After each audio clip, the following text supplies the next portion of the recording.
Welcome, brothers and sisters, to the Smart Sister Show, and I am your host, Smart Sister. And today, I'm going to talk about Nobama and the Breakfast Club, as well as a few other things that are going on in the Biden administration right now. So, I will admit that I drank the Obama KoolAid. I went to church with the man, worked on his first campaign, da da da da da. Y'all have heard my story before. So that's why I feel like I have a right to express my opinion in terms of how his administration played out and what he did not do for black folks. Now, I've talked about this on several occasions, but I wanted to bring it up on this show because I just tried to sit through the Breakfast Club's interview of him this past week. I couldn't make it. It was 50 minutes. I think I got through 30. I just couldn't. Because, first of all, he never came on the show. The whole time he was running for office, the whole time he was in office, first of all. So now he's only coming on the show to hawk his book. Okay, let's go and be clear about that. Because other than that, he could give less than a damn about the Breakfast Club. Okay, and I'm not saying they Rhodes Scholars, but they are people, they have a big audience, especially for young black people. So where I have a problem with what he said basically was the fact that he just made excuses for his administration in terms of not doing anything for black folks. And I will give it to Charlemagne the Guy for bringing it up, which he could have followed up a little better and had more examples. That's my whole point. You know, you have to do your homework. If I'm in front of this man, I'm going to have his record on lock and I'll be able to hit him with whatever I needed to. So that he could have prepared a lot better for.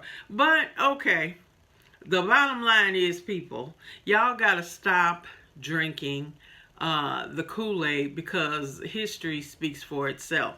And basically, in a lot of ways, Obama was a war president. How many places did we send drones? How many brown people that look like us did he kill?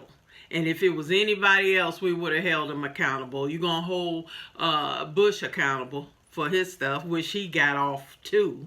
But I'm just saying, just because he was the first black president or almost black president or non-foundational black president, because let's face it, he and Miss Harris have no cultural base that they grew up with.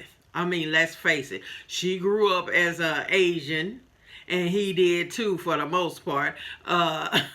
Being that he was growing up in Hawaii, as well as with his white grandparents. And he's even admitted in his own books that he had to study the civil rights movement to really try to understand black folks and find some damn identity. Okay, so white folks love Negroes like him and Miss Harris because they just black enough to be black, but they not black. Okay, and they could care less. Either one of them could care the hell less about black people because their actions speak louder than words. And you all have got to start understanding and seeing that for what it is. Okay, both of them made history. Okay, both of them are people that that have gotten into politics and made it work for them. Okay, but my thing is, a black face in a high place means nothing if they're doing nothing for you as a people. And that is the thing about this interview he did on the Breakfast Club, in so many words, saying that we need to build coalitions and we need to work with people, and you can't get stuff done. There's very few places that black people have enough votes to carry blah blah blah, and you this and you that, and you got to work with white folks, and you got to compromise, or you know, that's I couldn't take it. That's why I couldn't even finish the damn thing, because the bottom line is this, and this is a choice all black people have to make early on. Are you gonna be black and take the hard road, or are you gonna kiss ass, be a bootlick, and try to go the other road? But either way it goes, white people still hate your black ass. Either way, even him, he thinks he's God's gift to the world, because, you know, like, what did he say the other day when he made that basket? That's what I do. Okay, what you do is not be black. And see, I think that's where he and Michelle's problems started, because Michelle is a homegirl, okay? And she know what she married. And I guess girlfriend is just like, now, forget it. Let me just make my money and keep it pushing. And I don't fucking blame her, okay? But I couldn't do it. I couldn't do it. If I know this man is not the brother that I thought he was, I wouldn't be able to hang. I just couldn't, because basically all he wants to do is wag his finger at us like we're the problem. Do we have problems as black people? Of course. Are there a lot of things we need to work on? Of course. Do we have intergenerational trauma that we need to overcome and heal from? Yes, we do. However, that does not mean that I have to compromise and act like I've got to work to make white people comfortable so then we can come together and have our kumbaya moments. Not me. Not me. Because see, as a foundational black person, as a black person that whose ancestors were enslaved here in this country, that built this damn country, that I have the right to critique or do whatever the hell I want to do, because I know my worth and I know the worth of my ancestors.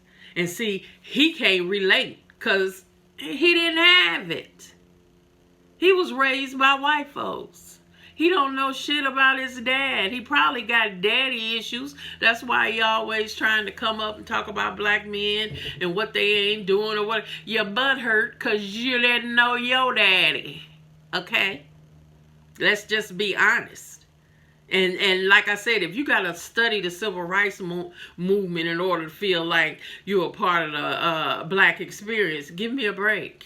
Studying and feeling and being is three damn different things. Okay? And so he does not relate on that level. He can relate enough to be palatable to white folks. And let's face it, he had to get him a sister if he was going to move up in politics, because I don't give a damn as smooth as you are, mister. If he had been married to a white girl, he would not have been able to get done what he was doing. Politically, I'm saying. Okay?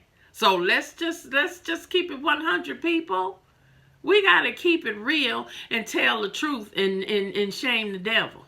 And the fact of the matter is, he did not do shit for us that he could have and that he should have, because he has no connection. And unfortunately, too many of our people have lost that. Even the foundational black people. All the bootlicks. Okay, for example, Miss Simone Sanders, remember I talked about her earlier when I said they was going to kick her to the curb? Did I not call that? Miss Sanders that worked on Biden's communications team and blah, blah, blah. Is she on the communications team now that he in the White House? No. What did they do?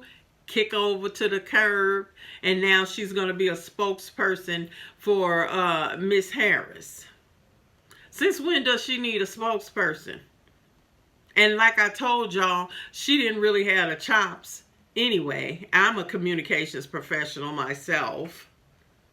Okay, and I knew it. I knew it. They were not going to give it to her. Now, if she was Becky, she could be as inexperienced or whatever as they come, and she still could have got something. But here Simone was, got kicked to the curb. Now that a spokesperson for the vice president, what does that person do? She's gonna be at a desk playing solitaire on her computer every day and getting a check. That's it. She didn't get the gig she thought she was gonna get. And like I told y'all, that's what's happening. All the bootlegs are not getting what they thought. And they getting kicked to the curb, and he putting in there who he wants. The fact that he would even consider Rahm Emanuel's 9-finger having ass that covered the Laquan McDonald case in Chicago. Everybody hated him as mayor in Chicago. The fact that Biden would even consider this asshole slaps you dead in your face. So like I said, I'm just going to keep sitting back, and I'm going to keep waiting to see what y'all gonna do when you will finally be able to see that this man doesn't give a damn, a tinker's damn, a rat's ass about your vote and you putting him in office. Because if it wasn't for black folks, he would not be the president-elect right now. But what do you get? Absolutely nothing. Out of the 5, as I said before, the 5 executive orders he's talking about doing in his first 100 days, none of them have anything to do with black people. And here we go, 2 more boys been killed in Florida by the police, point blank. Anything, you see anything that he's doing